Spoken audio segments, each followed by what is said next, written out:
Comenzamos a grabar la porción de la Torá o la parashá número 6, se titula Toldot, generaciones o historia. Antes de comenzar, vamos a recitar la bendición.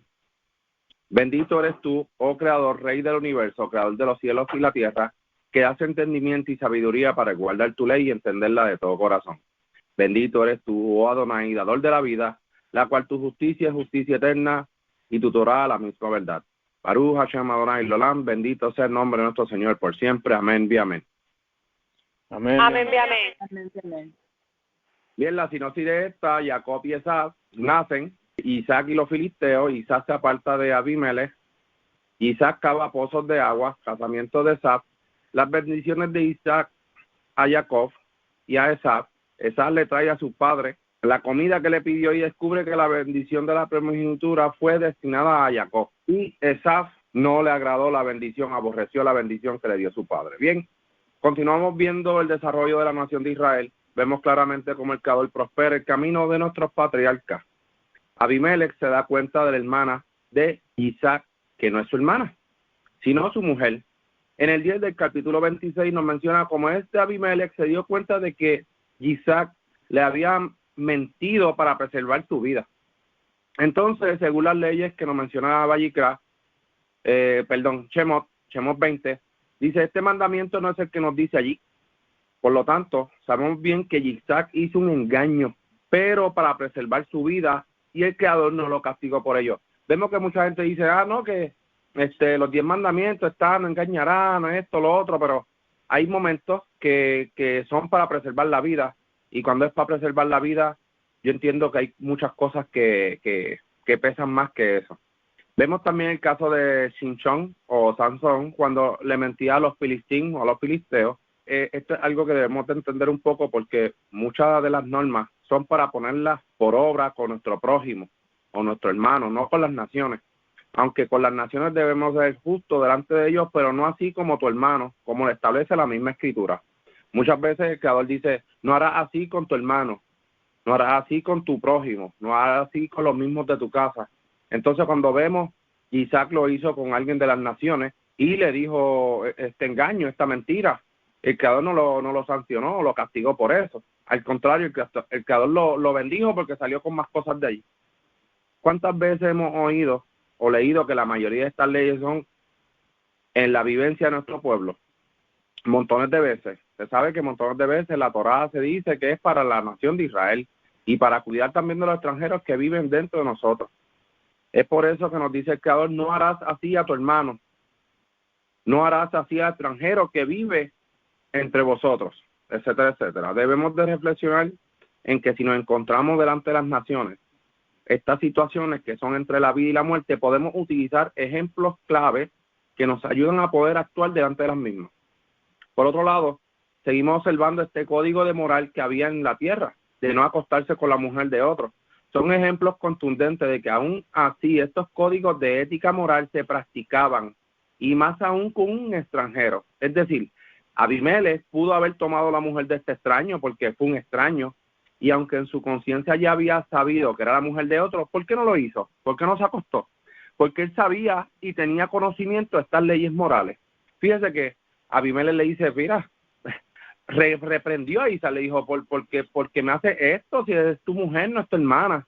O sea, si hoy en día se hace algún tipo de actitud como esta, la otra persona tomaría a esa mujer y no le importa, pero como había un código de ley, este código de ley, por lo menos en esta región se seguía. Recordemos que esta generación que llenó la tierra fue de la descendencia de la familia de Noah. Así que tuvieron que haber tenido o conocido de estas leyes que desde un comienzo ya estaban. Vemos también, por otro lado, que el agua sigue siendo uno de los recursos más importantes en el mundo. Cuando Isaac cava el tercer pozo porque había tenido disputa por los otros anteriores, Abimelech se da cuenta que el Creador andaba con Isaac. O sea, ¿cómo puede darse cuenta de todo eso? Porque también tenía temor del Creador. Recordemos que aún la tierra en ciertas zonas no estaban corrompidas y mantenían su ética moral de sus antepasados como lo hemos leído hasta ahora. Abimelech también buscaba estar bien con Isaac porque reconoció que el Creador andaba con él. Es por eso que lo busca, para hacer tratos de paz. Él le dice, yo te tuve que despachar, o yo me tuve que ir, porque ya Isaac o sea, tenía mucha gente ya, él no podía estar allí, pues por lo tanto Abimelech va para allá y establece un acuerdo de paz, o sea, con él para estar bien. Y esos acuerdos de paz, hoy en día vemos que naciones hacen eso también, para estar bien con otras naciones y poder proveer algún tipo y no tener algún conflicto futuro. Entre otras cosas, en un comienzo el nacimiento de los hijos de Rivka, la vida de ambos hermanos, Jacob y Esab, su primogenitura, etcétera, etcétera, algo para aquel que quiera abundar un poquito más. Seguimos por la ronda con Eric. Adelante, Eric. Shalom, gracias. Sí, voy a comentar un poquito de la Haftará que Isaías o Yeshayá 65:23 a 66:18. Quería algunos puntos tomar solamente, como por ejemplo Isaías 66:2, donde dice, mi mano hizo estas cosas, por eso existen, dice el Eterno, y yo estimo al humilde y al contrito de espíritu, que se estremece ante mi palabra. Entonces aquí yo veo una definición, un concepto. ¿Quién es el humilde? Un humilde no necesariamente una persona pobre económicamente. Un humilde dice aquí que es una persona que se estremece ante mi palabra, ante la palabra del Eterno, ante su Torá, ante los mandamientos, los estatutos, las enseñanzas, todo lo que dice la Escritura. Una persona que se estremece, que respeta la palabra del Eterno, entonces yo entiendo que es una persona humilde, contrita de espíritu. Versículo 3. Aquí hay una enseñanza importante de no estarnos engañando a nosotros mismos. Versículo 3 de Isaías 66, el que sacrifica un buey como si matase a un hombre, el que sacrifica una oveja como si degollara a un perro, el que presenta ofrenda cereal como que ofreciera sangre de cerdo, el que inciensa como si bendijera un ídolo, así como ellos eligieron sus propios caminos y su alma se deleita en sus abominaciones. Entonces, ¿qué es tan abominable lo que estaba ocurriendo aquí? Siendo que ellos estaban cumpliendo una parte de la ley, ¿cierto?, que era una parte más bien de las ofrendas de animales y todo eso, el incienso que aquí se menciona, pero esto era abominable al ojo del Eterno. ¿Por qué? Porque ellos eligieron sus propios caminos. Entonces no nos engañemos a nosotros mismos, no vivamos de las apariencias. Nosotros podemos estar guardando Shabbat, podemos seguir las fiestas, pero si nuestro comportamiento ante los semejantes o si moralmente no estamos muy bien, entonces podemos caer en esta misma definición. Entonces hay que tener cuidado con eso. Isaías 66, versículo 16. El Eterno juzgará con fuego y espada a todo hombre, muchos serán los muertos por el Eterno. Los que se santifican y se purifican en los huertos unos tras otros, los que carne de cerdo, abominaciones o serpientes, dice otras versiones bíblicas, serpientes y ratones, perdón, juntos serán talados, dice el Eterno. Entonces acá, si bien es cierto, esto está siendo expresado hacia el pueblo de Israel, son profecías para Israel, pero acá yo veo el versículo 16, dice que el Eterno juzgará, ¿cierto?, con fuego y espada a todo hombre. Posiblemente esto también tenga un alcance a nivel mundial. Y aquí dice que no se debe consumir carne de cerdo, ni ratones, ni cosas impuras. Bueno, yo sé que en China hay gente que come ratones, perros y otras cosas, pero por lo menos acá en Occidente lo que más se ve es que las personas consumen cerdo. No deben consumir cerdo. Una persona, aunque no sea del pueblo de Israel, tiene que seguir estas leyes. Estas leyes son para nuestro bien. Si nosotros nos mantenemos puros, más cerca vamos a estar del Eterno, más bendición vamos a tener y vamos a poder alcanzar, digamos, la otra vida, que es una vida en el paraíso. Bueno, eso por ahora. Sigamos con la ronda. Gracias, Eric, por el aporte. Seguimos con la ronda con Ilian. Adelante, Ilian. Sí, gracias. Yo quería empezar con esta parasha. Empieza hablando de que aquí está la historia de Isaac, hijo de Abraham, pero cuando empezamos a leer, vemos que en realidad la protagonista es Rivka. Aquí Rivka es la que manipula todas las cosas para que se cumpla la voluntad del Creador. Vemos que Isaac le pide al Creador por su esposa, porque su esposa Rivka no había tenido hijos, algo bien parecido. Yo veo también mucha similitud en la historia de Isaac con Rivka, también con la de Abraham con Sara, una situación parecida. Pues vemos que Isaac le pide al Creador por su esposa, y entonces el Creador abre la matriz de Rivka y le concede este embarazo que trae problemas, porque eran gemelos y dentro del vientre había una lucha entre los, ¿verdad? Entre los dos bebés. Y es bien interesante ver que Isaac desde el vientre deseaba salir primero, ¿verdad? Pero vemos que Esaú era un bebé más fuerte. Él es el que abre matriz, el primogénito, pero Isaac sale detrás de él agarrado se lee que sale agarrado del pie de su hermano. Y es bien interesante porque entonces ahí vemos la lucha de estos dos hermanos desde el vientre por quién quería salir primero. Pero vemos también que el Creador, Rivka le pide al Creador por este embarazo, porque pues para ella fue un embarazo fuerte, duro de llevar, y el Creador le da esta, por decirlo así, esta profecía de que en realidad el que iba a llevar la progenitura, el de la bendición y el de la promesa era Isaac, el segundo. Entonces vemos que mientras crecen los niños, ya Isaac se encariña con Esaú, con el mayor, porque el mayor le gustaba cazar, le gustaba estar fuera. Era algo que Isaac, me imagino que lo veía como algo de valentía, masculinidad, etcétera. Entonces vemos que cuando mencionan a Jacob, dicen que era más hogareño, más de la casa, era pastor de ovejas, era más tranquilo. Entonces Rivka le tenía más cariño a él, pero obviamente ya sabemos la inclinación del corazón de Rivka por su hijo menor, y era porque ella conocía de los designios del Creador hacia él. Entonces vemos también el final de ¿verdad?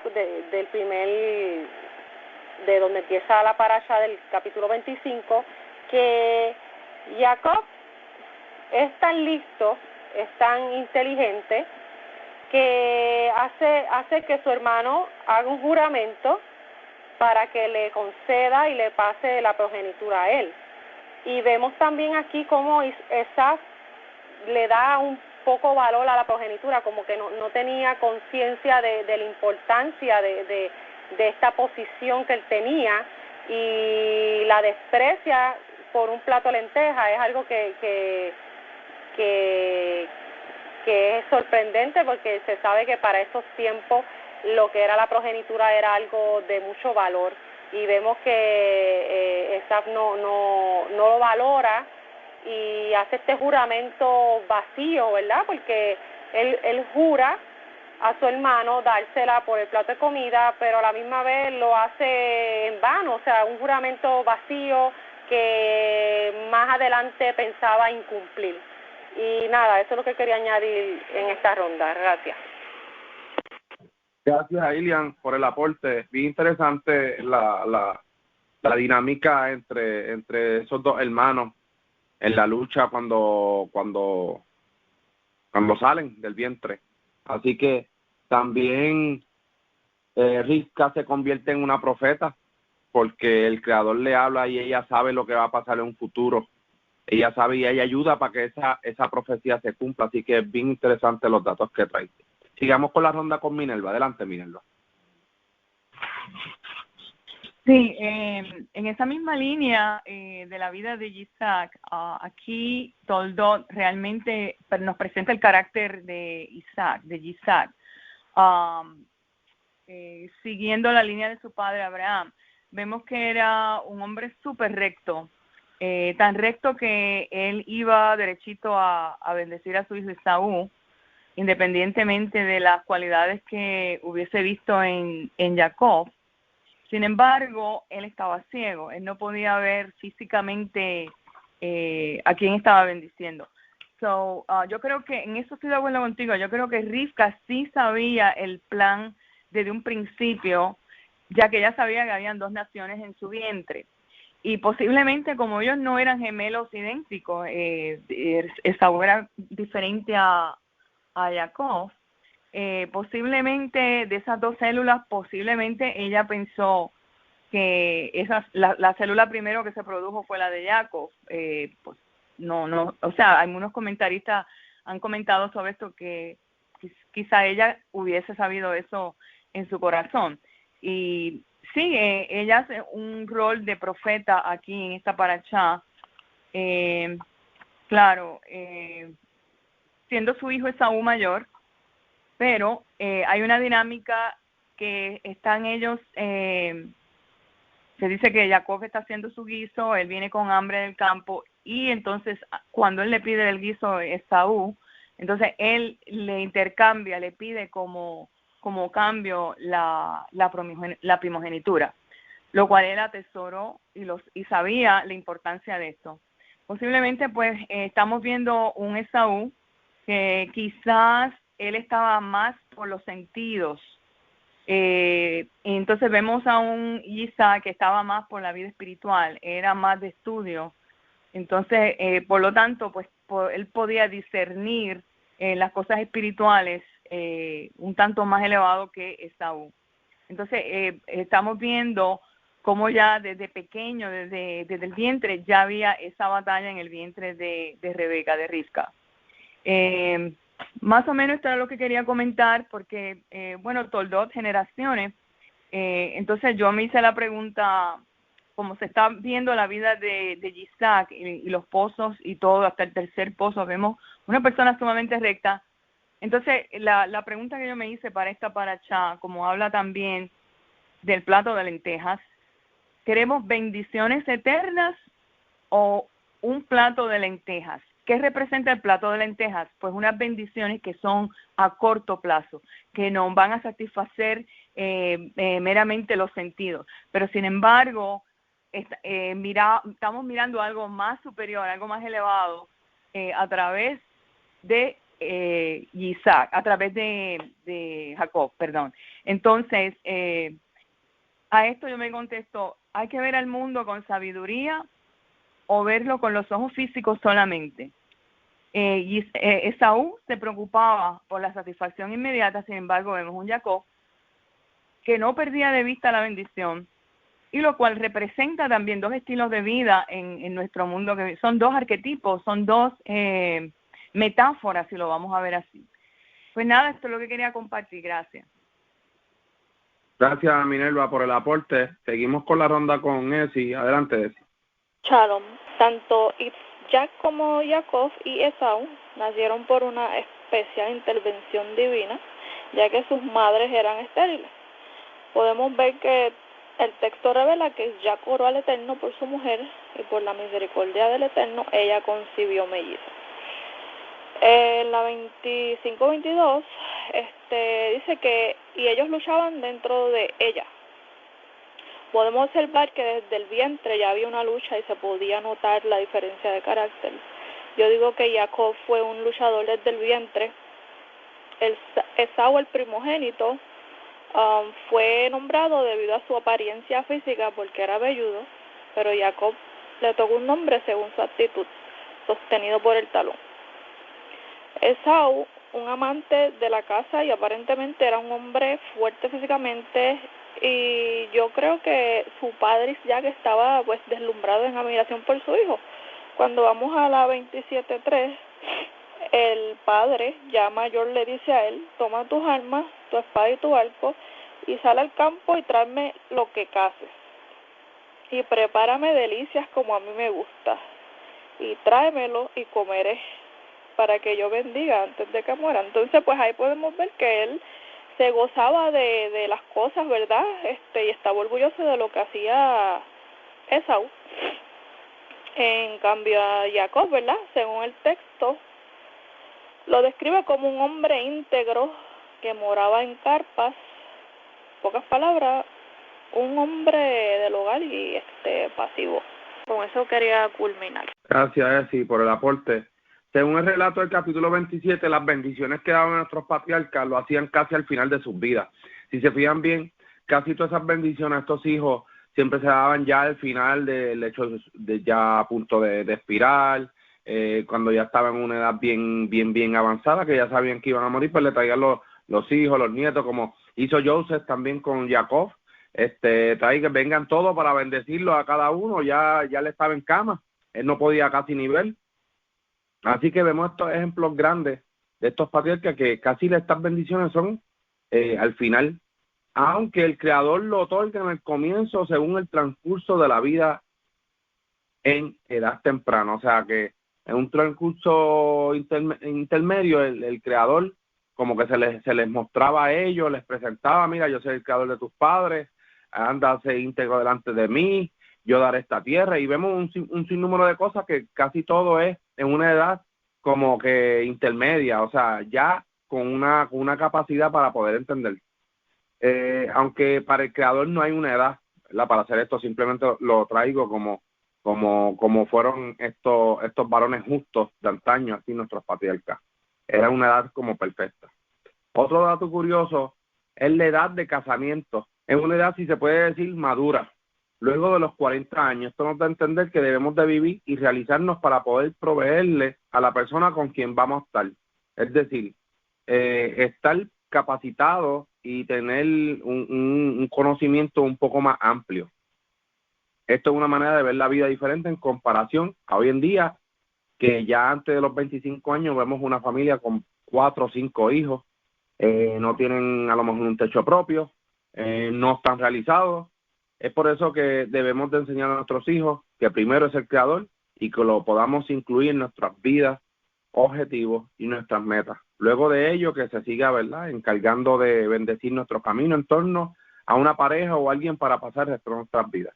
Esto es algo bien importante, así que me llamó mucho la atención porque casi todo es después de los 40, 50, 60. Obviamente nosotros queremos vivir una vida larga y plena, sencilla, que cada uno nos bendiga, pero pues según lo que está pasando en nuestros alrededores, el cambio climático, un sinnúmero de cosas, la contaminación, pues eso hace también que el ser humano viva menos. En los tiempos de antes se podía vivir un poco más porque no había tanta contaminación como la hay ahora. Ahora la piel de uno ya a cierta edad, a no ser que estés consumiendo ciertos alimentos que también ayudan a que la piel se mantenga y todo lo demás, pero vemos que ya personas de 60 años parecen ya de 80, 90, entonces pues nos debemos de cuidar mucho. Estos ejemplos son importantes traerlos, ya que nos ayudan mucho a no seguir la agenda de las naciones, que desde pequeños nos inculcan cómo debe ser el proceso de la vida, machucando en sí la niñez de cada uno y la etapa de nuestros hijos. Y volviendo nuevamente al tema principal, la cual es la bendición, que me llama mucho la atención, vimos como Jacob toma la bendición de su hermano Esaf. O sea, sabemos que Esaf le vendió la primogenitura, pero no pensó que en ella también venía la bendición del primogénito. Al parecer esto no era tan importante como cuando llegó el momento de la misma. O sea, Esaf se dejó llevar por la comida, tenía mucha hambre y no le importó nada. Y cuando fue a reclamar el padre, dijo, espérate, este tipo fue listo. O sea, le vendí la primogenitura y también me coge la bendición. O sea, ¿qué es esto? Es que se sabe que si le vendió la primogenitura, también la bendición también le corresponde a él. Sabemos que estas bendiciones eran muy importantes para los hijos y más aún cuando venían de personas justas y de renombre como fueron nuestros patriarcas. Fíjense que el capítulo 27 dice, vino tu hermano con inteligencia y tomó tu bendición. O sea, Jacob sabía que esa bendición era de él. Es por eso que la madre sabía y le ayudó con todo el asunto de todo lo que tenía que hacer. Por otro lado, vemos que al final de esta paracha se repite la misma acción que tomó Abraham para su hijo. Su padre Isaac también le dice lo mismo a Jacob. Y en resumidas cuentas, vemos como su hijo, que fue persona dedicarse al hogar, escuchó a su madre y a su padre. Jacob fue bien listo y astuto. Vemos como el Creador lo bendice y lo prospera, no por robar, sino porque sabía que a él le tocarían todas estas cosas. Seguimos con la ronda con Eric. Adelante, Eric. Gracias. Sí, esto de la venta de la primogenitura, cierto que lo vemos acá en Bereshit 25, es muy interesante que en el versículo 33 vemos cómo esto se hizo efectivo a través de un juramento. Dice acá, versículo 33, dijo Jacob, júramelo ahora mismo, y él juró, y vendió a Jacob su primogenitura. Ahora, esta venta puede haber sido el plato de lenteja, el intercambio, o puede haber sido que haya habido un intercambio de dinero también pecuniario, no de monedas, sino de plata o alguna otra o alguna otra objeto de valor. Pero lo importante es que acá con el juramento esto quedó establecido y quedó aquí nosotros vemos la importancia y la validez de lo que era y lo que es todavía un juramento. Jurar por algo sagrado, jurar por el nombre del Eterno, jurar por la Torá, jurar por el templo, todo eso tenía, no se podía transgredir, no se podía jurar en vano, porque no queda por inocente el que toma el nombre del Eterno en vano, ¿cierto? Es un pecado muy grave. Entonces acá nosotros vemos que a través de este juramento se traspasó la primogenitura a Jacob, y esto fue validado, digamos, a través de la escritura. Nosotros vemos más adelante que efectivamente él después pasó a ser el primogénito. Bereshit 26, versículo 3, 4. Acá nosotros vemos las bendiciones que recibió, las bendiciones que fueron pasadas a Jacob, ¿cierto? Multiplicaré tus descendientes como las estrellas del cielo, todas las naciones de la tierra serán benditas en tu descendencia, ¿cierto? Y las bendiciones que pasaron de Abraham, ¿cierto? Pasaron después a Isaac y después a Jacob. Y nosotros vemos que todas estas bendiciones se cumplieron, ¿cierto? Y todo esto es porque Abraham, dice acá, versículo 5, oyó la voz del Eterno, ¿cierto? Y guardó sus preceptos, sus mandamientos, sus normas, sus leyes.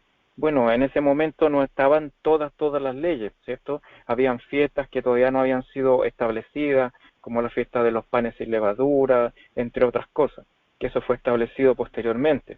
Pero todas las leyes que eran conocidas en ese momento, que habían sido reveladas en ese momento, todo lo que es moral y muchos otros aspectos ya existían. Y nosotros vemos acá en el capítulo 26, versículo 10, que se habla incluso del adulterio como algo muy grave. Y Abimelech, que era el rey de los filisteos, dice acá en el versículo 10, ¿por qué hiciste esto? Por poco alguno del pueblo hubiese dormido con tu esposa y hubiera traído el pecado sobre nosotros.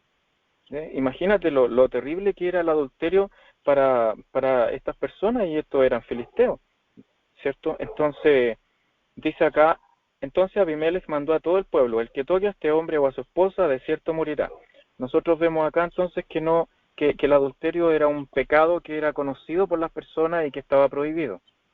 Nosotros acá en el capítulo 26, versículo 14, vemos el tema de la envidia, ¿cierto? Y nosotros en la ley tenemos un precepto que dice, no codiciarás la mujer de tu prójimo, la casa del prójimo, su buey, su asno, ¿cierto? Etcétera, ninguna cosa de tu prójimo. Y acá vemos cómo violaron este mandamiento y empezaron a cometer cosas malas contra Isaac. Nosotros vemos, versículo 14, que tuvo un hato de ovejas, ¿cierto? Vacas, muchos siervos, y los filisteos le tuvieron envidia. Ahora, estos filisteos no tienen nada que ver, como ya lo hemos dicho, no tienen nada que ver con los palestinos que hay en Israel. Esos palestinos son unos árabes que hace como 40 años atrás empezaron a decir que eran descendientes de los filisteos, pero ellos son árabes, son jordanos, y son personas que quieren tomar una identidad que no les corresponde. Bueno, eso por el momento. Después sigo en la otra ronda agregando otras cositas. Gracias. Gracias, Eric, por el aporte. De hecho, quería abundar ahí en lo que acabas de mencionar, porque vi interesante que estos filisteos conocían de estas leyes morales y sabían que no se podían acostar ni tocar a la mujer de este hombre. O sea, ellos conocían esa ley ética moral. Sin embargo, en Sedón y Gomorra, ¿qué pasó allí? Los hombres estaban, hasta el menor estaba, sácalo para conocerlo. O sea, vemos como en un lado se sigue un código de ética y en el otro lado está corrompido. Por eso que yo sigo pensando que la tierra poco a poco se fue corrompiendo hasta que cuando llega el pueblo de Israel, que esta tierra de Canaán, donde habitaban todas estas, que el Creador dice, no harás según las naciones a donde te llevo, ni harás de donde te saco. O sea, porque ya prácticamente la tierra ya estaba más corrompida. Entonces estos códigos de leyes se corrompen. Y eso fue lo que pasó en donde estaba Lot, que ya todo estaba corrompido y no habían ni pocos, no alcanzaban ni para no destruir la tierra, no habían ni 10 justos. Así que a lo que voy es que había unos sitios que estaba, unos lados que estaba corrompido y hay en otros lados que todavía se guardaba este código moral. Seguimos con la ronda con Ilian. Adelante, Ilian. Sí, gracias. Quería seguir con el 26, pero antes de eso quería mencionar que yo entiendo que si no hubiera sido por la intervención de Rivka en el momento en que Isaac iba a hacer la bendición a Esaú no hubiera cumplido ese juramento, porque Esaú no tenía intenciones de hacer valer el juramento que había hecho con su hermano Jacob cuando le cedió la progenitura. Yo creo que también en cierta manera Rivka le hizo un favor a Esaú, porque gracias a la intervención de ella, por haber estado escuchando, ¿verdad?, la situación de cuando el padre lo envía a cazar para que regresara con comida, ya ella conocía que la intención de su padre, de Isaac, era que le iba a dar la bendición. Y es ella la que interviene para que entonces Jacob se adelantara y fuera entonces Jacob el que recibiera esa bendición. Quería entonces seguir con el 26. Vemos que hay una hambruna para esos tiempos bíblicos, ¿verdad?, de la Torá. Vemos que se mencionan en un par de ocasiones hambrunas en la tierra. Parece que era algo común, que hubieran temporadas donde había hambre, donde la tierra no recibía lluvia. Y vemos también que el Creador le dice que no vayan a Misrayim, que él le tiene una bendición y le va a dar unas tierras que son ¿verdad?, la heredad del juramento que le hizo a Abraham. Vemos que los juramentos del Creador son los que se cumplen a cabalidad, porque el Creador dice, por mi propio nombre, o sea, por mi propio juramento, yo voy a hacer valer esto, porque yo no soy hombre para arrepentirme, ni cambio de opinión, ni nada de eso. Yo lo que digo, eso se va a cumplir. Vemos que la palabra del Creador es algo que es contundente, no es como la del hombre, que el hombre pues cambia de opinión, titubea, miente, etcétera. Vemos que pues el Creador no es así como somos, ¿verdad?, de nuestra naturaleza. Vemos más adelante aquí en este relato, lo había mencionado en parashas pasadas, que en el 26:8 se habla que Abimelech, rey de los filisteos, vio por la ventana a Isaac y a Rivka, su esposa, de una manera extraña, un comportamiento extraño de la cual él entiende que son marido y mujer. Y le pregunta, ¿por qué me has mentido? Vemos aquí un comportamiento bien parecido al de su padre con Sara, con su esposa, que también decía, cuando vayamos a este lugar, no digas que eres mi esposa, di que eres mi hermana. Pues vemos que esta conducta se repite ¿verdad?, con su hijo. Él también hace lo mismo con su esposa. Le dice, mira, vamos a este lugar, no digas que eres mi esposa, di que eres mi hermana para que viva, para que no me maten a cuenta tuya. Y entonces es bien interesante que aquí la palabra que se utiliza es que ellos están como jugando, y es la misma palabra que se utiliza en las parashas anteriores cuando Sara ve a Ismael jugando con su hermano, con Isaac.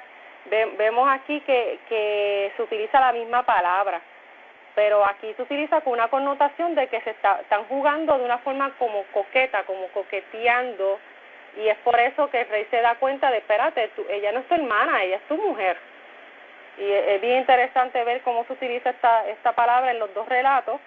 Lo había mencionado anteriormente y quería pues volverlo a mencionar.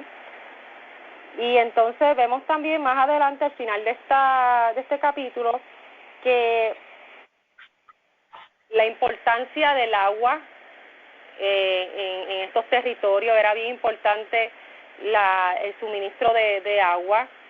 Vemos que el Creador siempre bendice a Abraham y a Isaac, su hijo. O sea, vemos que todo el tiempo el Creador está con ellos.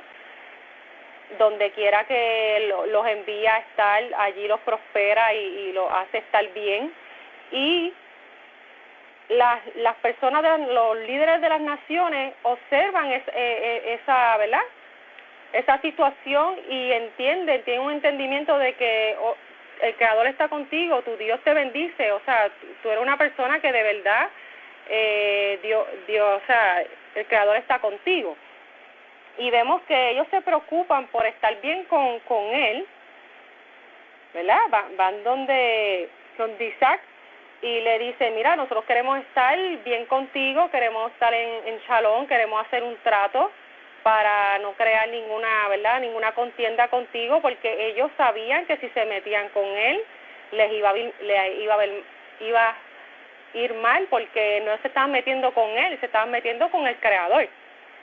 Y es bien interesante ver, ¿verdad?, cómo estas personas de las naciones tenían ese conocimiento, ese entendimiento, y eran de alguna manera inteligentes en tomar acción de llevarse bien con Isaac, no meterse con ellos, para que también de esa manera ellos también evitarse problemas y que también les fuera bien a ellos. Y eso es lo que quería añadir.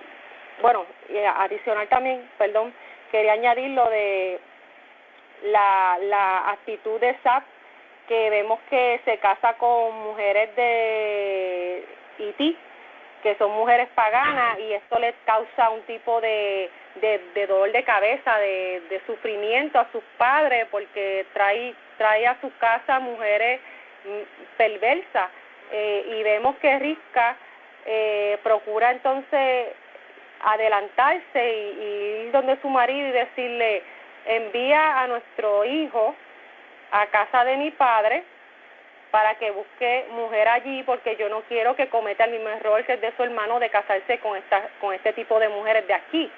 Y vemos que también ella le aconseja a su hijo de hacer eso, de ir donde su hermano, donde la van a conseguir mujer, y también va donde su esposo Isaac para que Isaac también lo envíe. O sea, es un acto entre los dos de mutuo acuerdo para que su hijo consiguiera una buena esposa.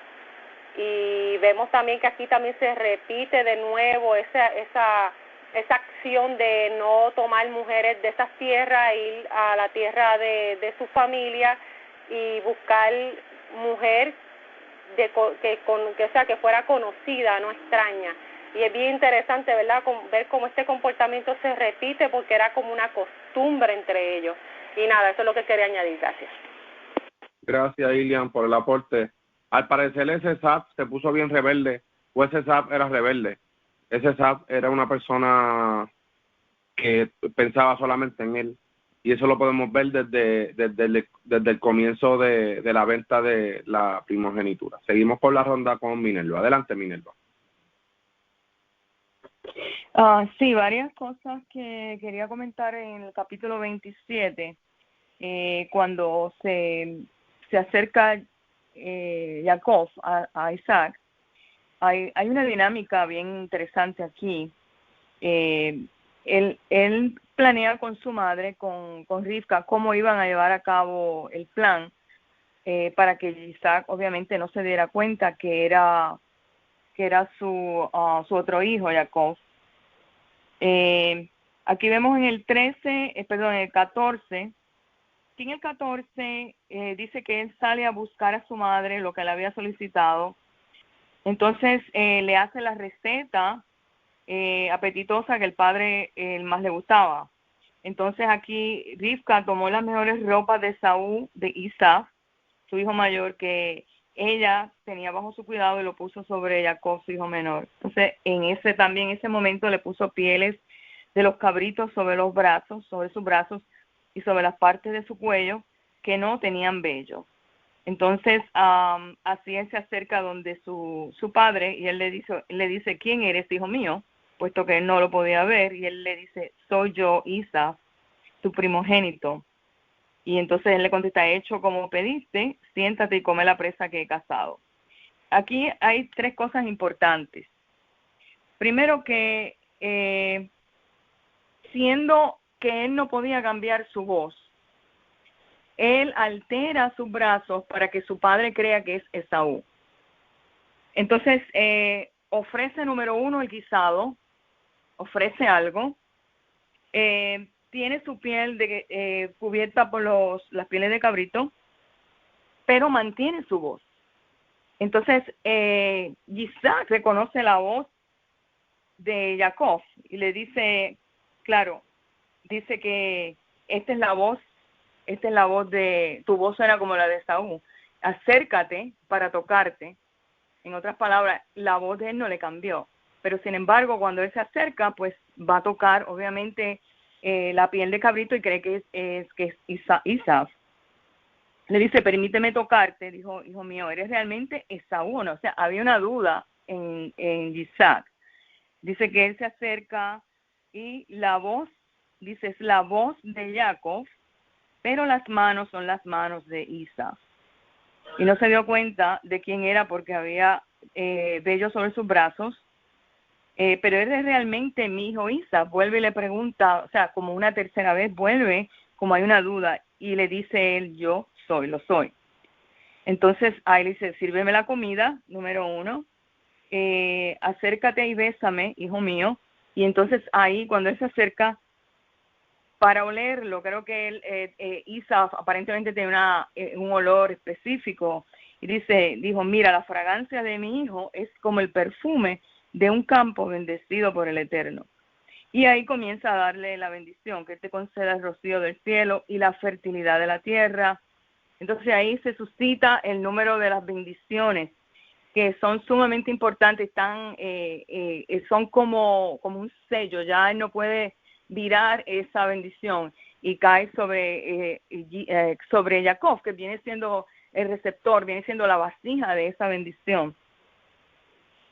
Cuando llega entonces el otro hermano, Isaac, llega muy tarde y ya no hay bendición para él.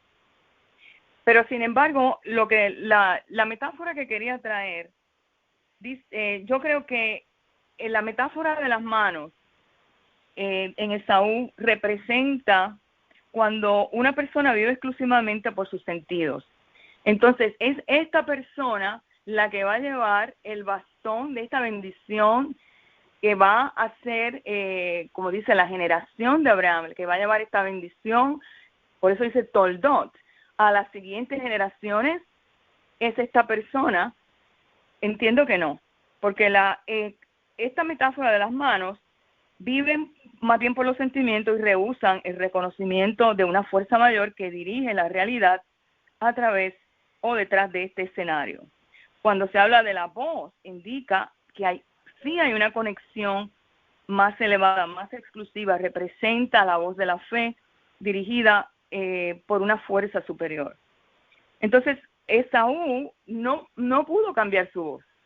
Esa voz no indica que como él no era su voz, no era la voz, no había conexión, pero sin embargo, vemos a Jacob que a pesar de que tenía la voz, también se equilibra, él se balancea con las pieles de cabritos como para ser el primogénito. Dice, yo necesito esta bendición a como dé lugar.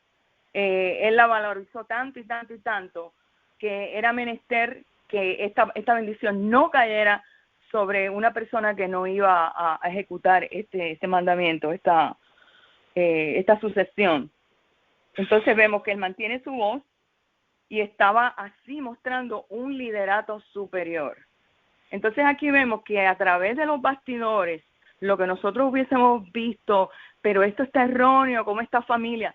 Mira, a veces los planes del Eterno están superior a lo que podemos ver con los ojos.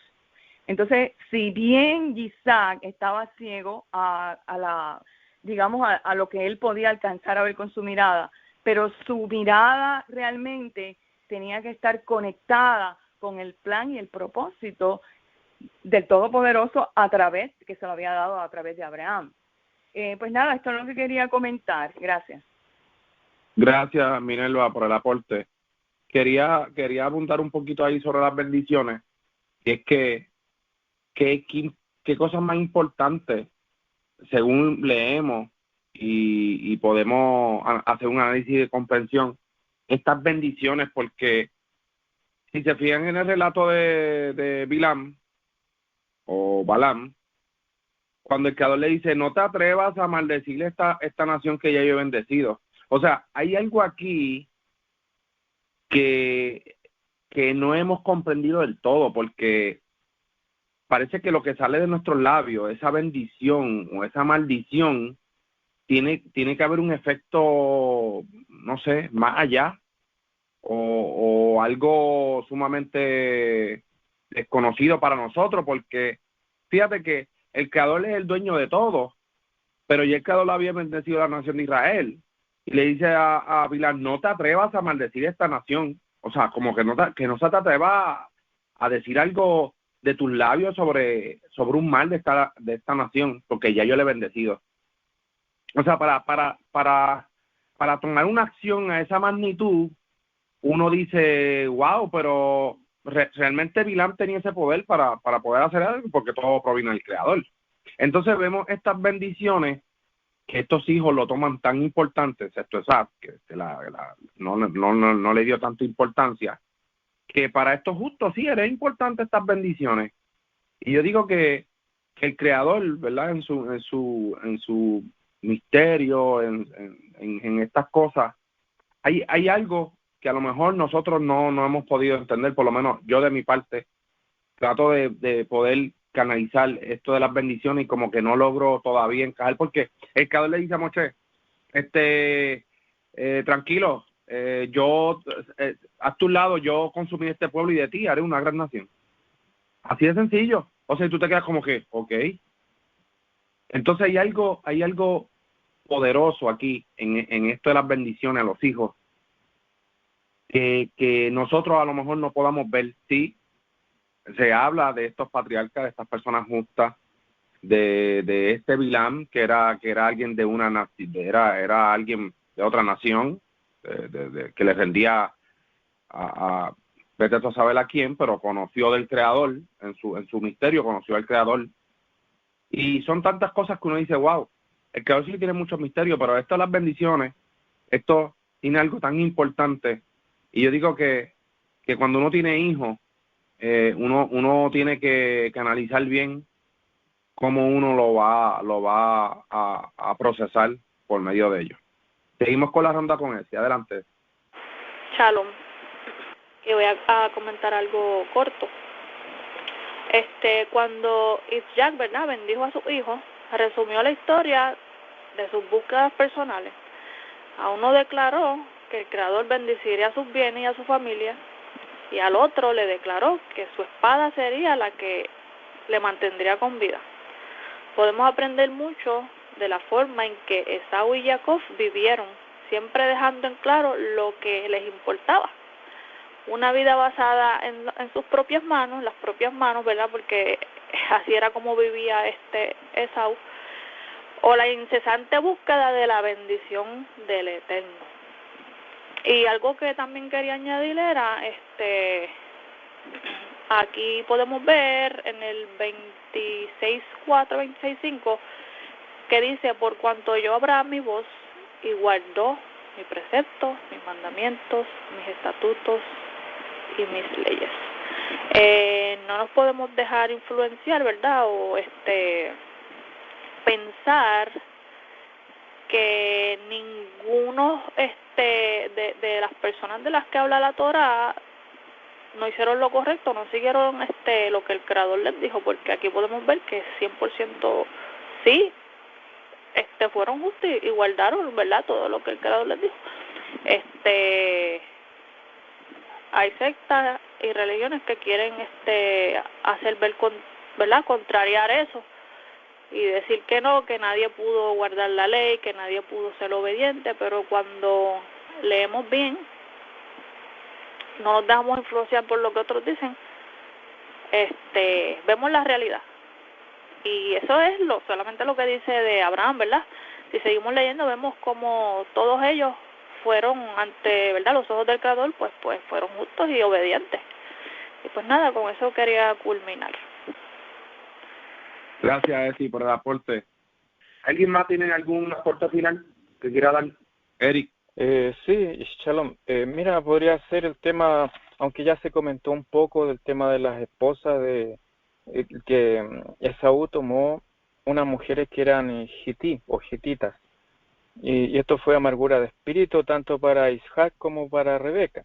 Y después vemos en el 28:1, donde dice: Isaac llamó a Jacob y le bendijo y le mandó: no tomes esposa de las hijas de Canaán, ¿cierto? Y le manda a tomar de la casa de su padre, porque es más que nada esto por las costumbres que tenían las mujeres de Canaán.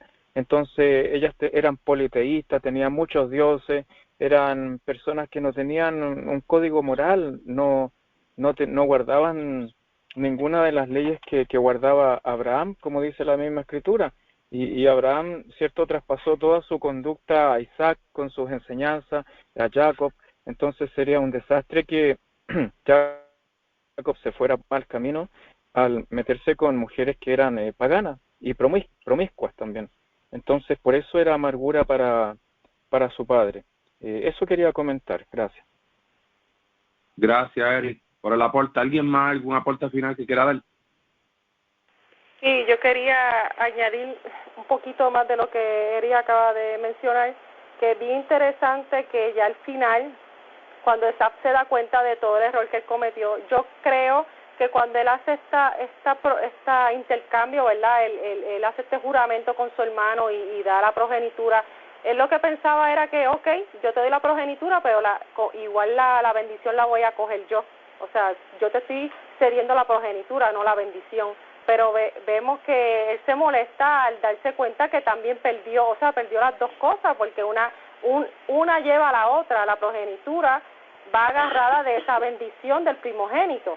Entonces vemos cómo le suplica a su padre, como no tienes una para mí, y al escuchar a su padre Isaac darle la bendición que le tocó a él, o sea, la que él dijo, bueno, lo único que te puedo decir es esto, eso lo enfureció de tal manera que en su corazón deseó matar a su hermano.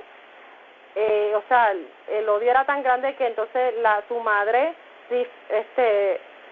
Rivka, toma acción rápido para evitar, ¿verdad?, esta tragedia, y manda a su hijo Jacob a irse del lugar a buscar esposa. Pero entonces vemos también que Esaf se da cuenta de que su hermano se va a buscar esposa a la tierra de la parentela de su madre, y entonces él también recapacita del dolor de cabeza que le causó a sus padres al casarse con estas mujeres hititas, y entonces trata de remediar la situación buscando entonces otra mujer, pero de la casa, de la familia, ¿verdad?, de su padre, de la descendencia de su padre, que es Ismael, que Ismael es, ¿verdad?, también pariente por parte de padre y de abuelo de Abraham. Vemos la actitud de Esaf tratando de buscar estar bien nuevamente con sus padres. Tiene esa conciencia del error que cometió en haberse casado con estas mujeres hititas, y entonces pues busca mujer de la familia, ¿verdad? Busca otra esposa, pero que tenga que este parentesco con familiar. Y es bien interesante ver que de igual manera en la próxima parasha vamos a ver Esav diferente. El tiempo ayuda a que esa frustración, ese coraje, ese odio vaya transformándose. Vemos también un Jacob más maduro, buscando también. Jacob tenía mucha sabiduría de su mamá. Él era una persona que sabía cómo manejar las situaciones para salir bien librado, y son cosas que uno aprende cuando lee, ¿verdad?, estos relatos. Y nada, eso es lo que quería añadir. Gracias. Gracias, Ilian, por el aporte. Sigamos con la ronda con Minerva. Adelante, Minerva. Sí, lo que yo quería decir era también que muchas veces se escucha decir que Jacob, que le robó a su hermano, que es un usurpador, que fue un pillo, y yo entiendo que no lo veo así, sino más bien yo veo que él tomó sobre sus hombros una responsabilidad tan grande, pero no le quedó otro remedio que hacerlo bajo un intercambio, sabiendo que su hermano tenía hambre, pero no fue que se lo robó, sino que fue un intercambio. Quizás no fue justo, pero no es que como que él se robó la bendición, como hemos escuchado. Y es para demitificar esto, que mucha gente piensa que él se robó la bendición. Eso era lo que quería comentar. Gracias, Minerva. ¿Y ustedes no han pensado de que realmente Jacob era el primero que tenía que salir? Porque físicamente se vio que Jacob agarraba a Esav. Pero, ¿y si Jacob se supone que fuera el primero que saliera y no Esav? Digo, son cosas, por eso es que el creador le dice, le daba profecía a Rivka de que el menor, visualmente, el mayor iba a servir al menor. O sea que del menor, pero eso es visualmente para nosotros poder entender, pero lo más seguro, como desde el vientre había como una pelea, pues, no sé, es algo como para reflexionar, no digo que sea así, pero algo como para reflexionar. Y sí se entiende de que fue un intercambio, y esa se sabe que no le importaba nada de la primogenitura. Eso se sabe desde el principio. ¿Alguien más? ¿Algún aporte final? Sí, bueno, recalcando también lo mismo, yo pienso que Jacob merecía, de todas maneras, merecía mucho más la primogenitura y las bendiciones porque las valorizaba. En cambio, Esaú, para él, esto valía un plato de lenteja, entonces no, obviamente él ya no merecía porque él despreció todos los beneficios que podría haber obtenido con la primogenitura y las promesas, las bendiciones que eran traspasadas de padre a hijo. Entonces nosotros también tenemos que aprender a valorizar lo que tenemos, ¿cierto? Lo que hemos alcanzado espiritualmente hablando, el conocimiento que tenemos de la Torá, tenemos que valorizar todo esto porque no nos vaya a pasar lo mismo que le pasó a Esaú. ¿Ya? Eso quería comentar, gracias. Gracias, Eric, por el aporte. Bueno, si no hay más aporte, ya estamos corto de tiempo. Les deseo a todos, chau a todos. Chau a todos. Chau a todos.